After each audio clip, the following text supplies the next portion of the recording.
So I owe you a day plus 4 video, which is today. Day plus 4 is filled with fevers, just like day plus 3. I've sweat through so many sets of clothes, it's disgusting. Today's actually day 5, and I'm feeling better, but I'll make another video about that in a minute. So, being naked is key, or at least not having pants on and having a top on, because you end up sweating through everything.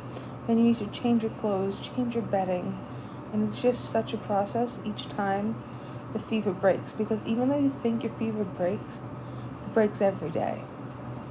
So every day at about 2:30 in the morning, my fever breaks. And the next day at 2:30 in the morning, it breaks again.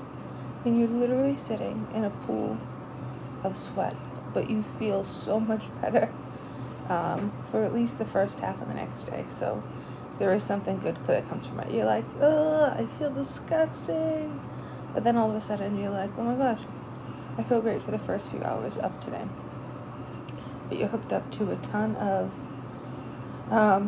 IV liquids because yesterday finished my last dose of Cytoxin. And what Cytoxin does is it goes in and it takes down any inflammatory cells that are reacting to my mom's cells. So day 4 was the last day of Cytoxin. So that's all done. So now I should never have to do chemo again. That is the plan. I could cry even thinking about it. But if this works, I never have to do chemo ever again. So knock on wood, say that same prayer I sent to you guys. I think I put it on Facebook, but I'm ready for this shit to be over. Not my life. I'm ready to just be done with cancer and to move on to other things.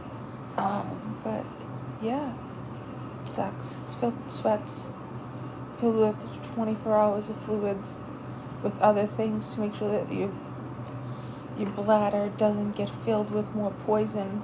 So that's why you're on all these fluids. Then there's a bladder protection medicine that's in there. Then because you have fevers, then you're on 4 different antibiotics. And you still got to take the rest of your pills, and it's so fun. Now I'm going to tell you guys about day 5 because that was real fun.